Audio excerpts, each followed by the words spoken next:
अन्य नामजद आरोपी फरार हैं और उनकी गिरफ्तारी के लिए छापेमारी लगातार चल रही है। चंदेश्वर परिवार के मुख्य कमाने वाले सदस्य थे।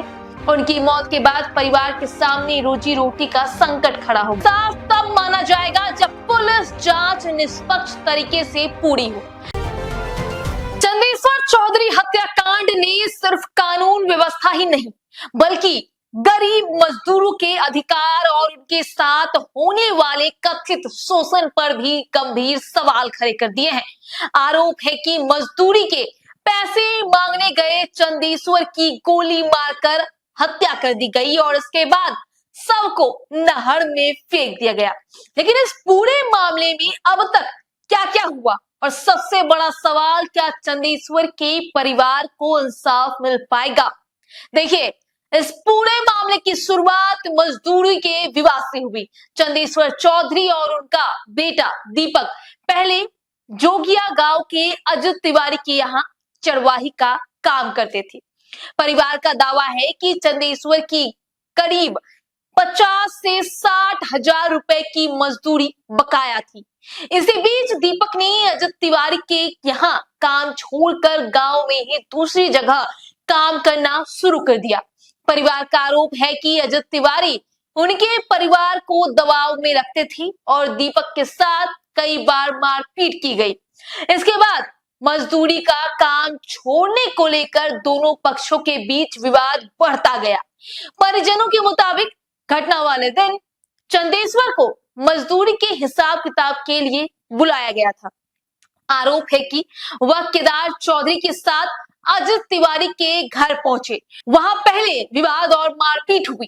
केदार वहां से भाग निकले, लेकिन चंदेश्वर को कथित तौर पर गोली मार दी गई। इसके बाद सबको गाड़ी में रखकर ले जाने का आरोप है। मामला अब और गंभीर हो गया जब चंदेश्वर का शव कई घंटे तक नहीं मिला।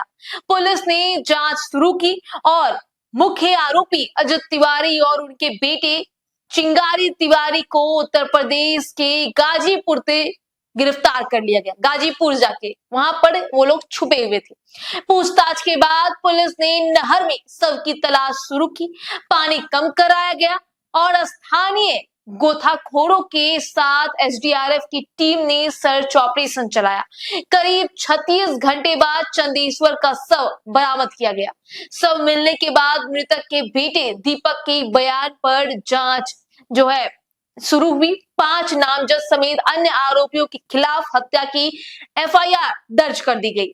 पुलिस के मुताबिक मुख्य आरोपी पिता पुत्र गिरफ्तार हैं, जबकि अन्य नामजद आरोपी फरार हैं और उनकी गिरफ्तारी के लिए छापेमारी लगातार चल रही है। इसी बीच शनिवार को नेता प्रतिपक्ष तेजस्वी यादव पहुंच जाते हैं चंदेश्वर के परिवार से मुलाकात करने।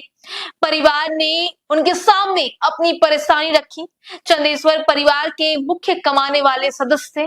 उनकी मौत के बाद परिवार के सामने रोजी रोटी का संकट खड़ा हो गया। तेजस्वी यादव ने घटना को सामंती सोच से जोड़ते हुए आरोपियों पर कड़ी कार्रवाई और परिवार की सुरक्षा की मांग की।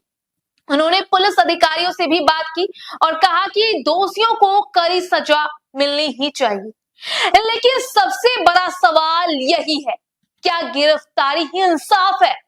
नहीं, इंसाफ तब माना जाएगा जब पुलिस जांच निष्पक्ष तरीके से पूरी हो, सभी आरोपियों की भूमिका सामने आए, फरार आरोपियों की गिरफ्तारी हो, अदालत में मजबूत सबूत पेश हो और दोष साबित होने पर आरोपियों को कानून के मुताबिक जो है सजा मिले।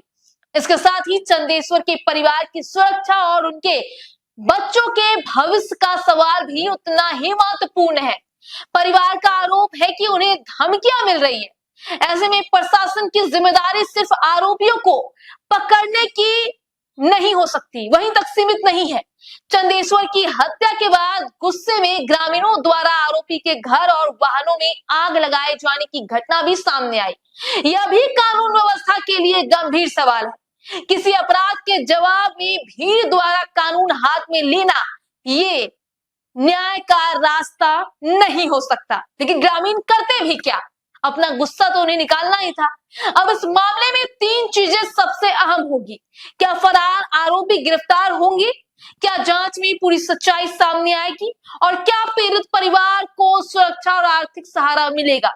तेजस्वी यादव के परिवार से मिलने के बाद मामला राजनीतिक तौर पर और भी चर्चा में आ गया है, लेकिन परिवार के लिए असली लड़ाई अब शुरू होती है।